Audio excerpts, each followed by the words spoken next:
Magandang araw mga kaibigan. Pag-usapan naman natin ngayon ang presyo ng bigas. Okay? Yung Kintakom sa Kamara, may ongoing na investigation. Yung iniimbestigahan nila ang talamak na smuggling, hoarding, profiteering sa bansa na nagre-resulta sa pagtaas ng presyo ng agricultural products, lalo ng bigas. Okay.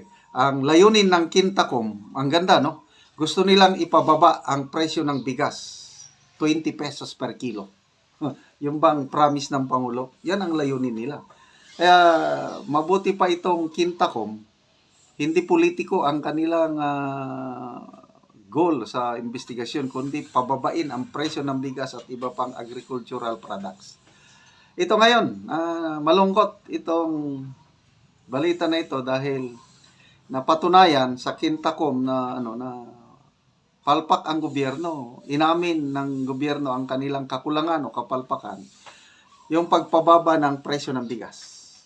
Okay. Ito po ang title ng article sa Rappler. NEDA official admits tariff cut did not drive down rice prices. Noong July, meron pong Executive Order number 62 na pinirmahan ng palasyo. Pinababa nila yung presyo ng buwis ng imported rice. From 35%, ginawang 15% lang. Ang kanilang objective, ang kanilang paniniwala, bababa ng 7 pesos per kilo ng bigas pag naipatupad yung tariff cut. So that was July. Ngayon, December na. How many months? Sampas. Wala. Failure pa rin. Ito. Inamin na ng NEDA. Yan ang lumabas sa investigasyon ng Kintakom. Okay, basahin ko ha. Lower tariffs among other factors have not translated to lower rice prices. A National Economic and Development Authority official said on Tuesday, December 10, kahapon. Hindi po nag-translate yung lower tariff at bigger supply ng bigas at yung lower rice sa international market. NEDA Director Nieva Natural said during the House Quinta Committee conducting a probe into smuggling and price manipulation of basic goods. So, klaro, wala. Why nada ang Executive Order number 62. Bumaba na po ang presyo ng bigas sa world market. Vietnam, Thailand, bumaba ang presyo. Bumaba ang tarifa. Biruin mo yan, from 35%, naging 15 na lang. Nalugi ang gobyerno, estimate ng mga farmers group, maabot ng 16 billion pesos, estimate, ang nawala sa gobyerno sa tarifa. Instead na yung kung nag-remain, kung hindi nila binabaan, yung makolektang tarifa, maitutulong sa mga farmers. Binabaan ang tax, bumaba yung collection, ano pa ang itutulong sa mga farmers? Konti na lang. So ang tanong, sino ang nakinabang sa pagbaba ng tarifa? Okay. Ito may news na nabasa ko. Ang Department of Agriculture at ang Bureau of Plant Industry, inamin nila na ang nakinabang ang mga importers lang. Sila lang ang nakinabang. So, ano ngayon? Nakatulong ba yung Executive Order number 62 sa mga magsasaka? Nakatulong ba sa taong bayan? Ito po, ang findings ng Kintakom, wala. Nada. So, failure ang Executive Order number. I don't know kung anong gagawin ng gobyerno para matupad yung pangako na 20 pesos per kilo na bigas. But, congratulations, let's comment. Pagpasalamat tayo sa Kintakom sa ginagawa nilang investigasyon. I hope na may magagawa pa sila para maibaba ang presyo ng bigas. Okay, speaking of bigas, gusto kong i-share sa inyo yung ginagawa natin sa Talaandig Tribe sa Bukidnon. Dahil sa income natin, dahil sa inyong panonood sa ating videos, dahil sa hindi nyo pag-skip ng ads, nakakabili tayo ng bigas at ulam ng mga Talaandig school children. Every day, mayroong libreng baon at ulam, kanin at ulam ang mga bata. Magpunta sa eskwelahan, hindi sila gutom, makakonsentrate ng pag-aaral. Kaya, salamat sa inyong panonood, salamat sa partnership natin pagtulong sa mga Talaandig school children. Panoorin natin ang video na ito. Kaibigan, nandito tayo ngayon. Nag-order kami ng 10 sakong bigas para sa libreng balon ng mga bata. Ito, kaway-kaway. Sige. Ito yung mga ginagkakain natin. So, 10 sakong bigas. Magkano ang sako? 1,050 ang bigay namin. Last. Special nga presyo. Salamat. So, 10,500. Sige. Mga bata, kamay mo pasan. Yan, Ang mga dagko. sige.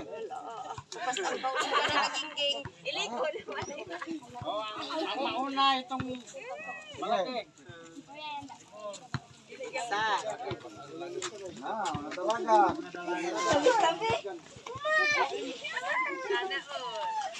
Sana all ikakot kaya sulong ko. Wala na ilahin. Kamusta ba? Dali na. Ano yung malaki?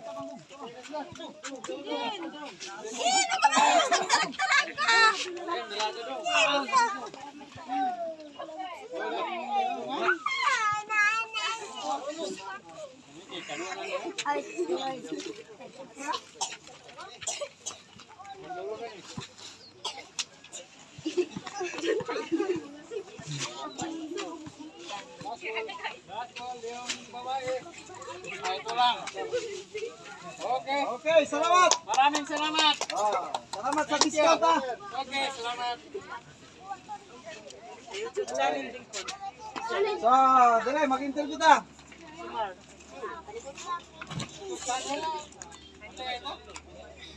Unsa man yung mga akong alalay all na nagata isulti yung channel. Okay, kinsa tong mga schedule nga magluto? Lunes, kinsa nagaluto sa Lunes? Dari Lunes. Alam ko ba?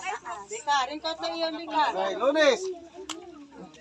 Every day may naka-schedule. Sige na, babay na sa ano. Masalamat po, salamat. Salamat.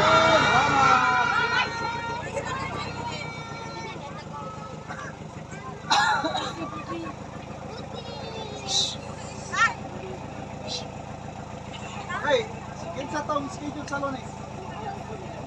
Ilan kayo? 5. So, Lunes, 5 ang schedule na magluto. Kawan leader. Kinsa yung schedule sa Martes? Martes. Ilan kayo sa Martes? Ilan kayo sa Martes? Ilan? Dala.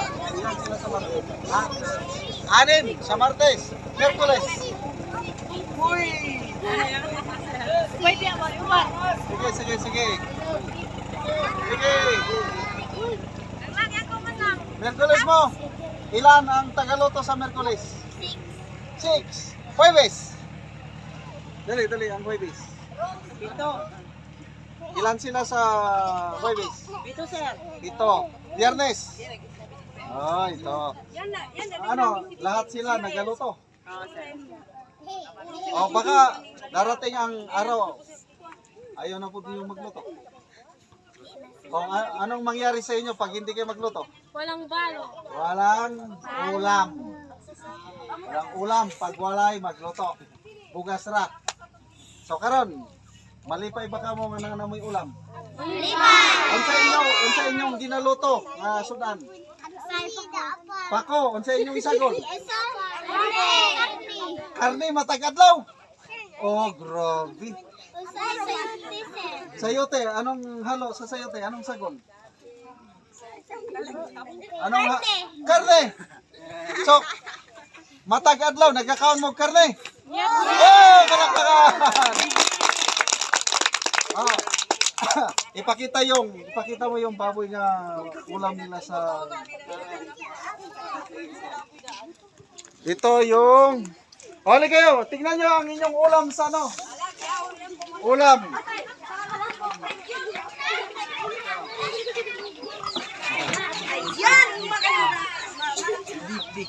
Ah.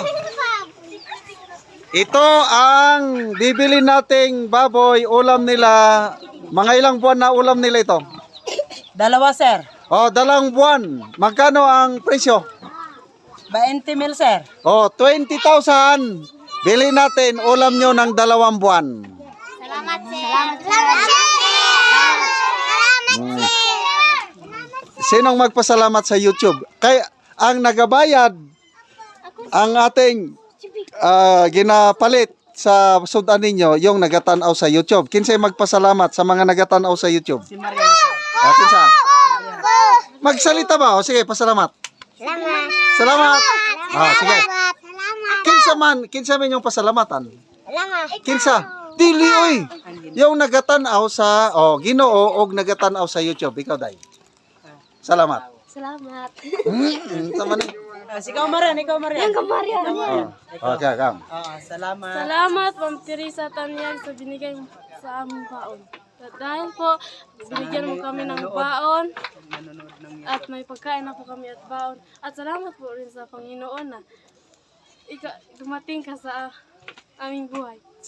Okay, nakatagalog. Palakpak! Ang pasalamatan nyo, yung nagatanaw sa YouTube. Ikaw. Nanonood ng YouTube. Yung nanonood. Magbisaya lang, Bisaya. Ano? Pasalamat ko sa gatan o sa YouTube. YouTube. Labong sa tanan sa Ginoo nga pasalamat sa Lalaki po. Kinsay lalaki yung magpasalamat? Lalaki. Ikaw. Pasalamat. Si Kuan, Krislan, kuya. Krislan, nasa si Krislan? Krislan. Kuya ko siya. Wala na. Si Kuan. Kana Ibar. Ibar. Eroy. Ali, ere. Dili. Para pasalamat. Salamat sa nagtanaw og YouTube nga gitabangan. Sige. Salamat sa naglanta og YouTube nga gitawangan ni. Unsay gitabang sa imo? Pagkaon, Pagkaon, unsa nga pagkaon? bugas, Og, kanon, sudan, unsa inyong sudan? karne, Karne, matagad lang. Unsa may sagol sa karne? Unsa nga gulay ang inyong ginaw? Isa lang. Kadali. Unsay mga gulay matag adlaw nga ginaluto ninyo? Pako. Sayote. Odlot sa kamote. Ha? Odlot sa sayote o bunga sa sayote. Duwa naman na. Unsa pa? Pako. Gabi. Kamote unsa pa? Nangka. Wala na? Di ba mo nagasa sudan og ihalas? Hindi. Sige. Kinsay mag-ihaw sa baboy sa inero? Kabalo niya mag-ihaw? Mana na. Sige. Bye-bye. Ato na mi.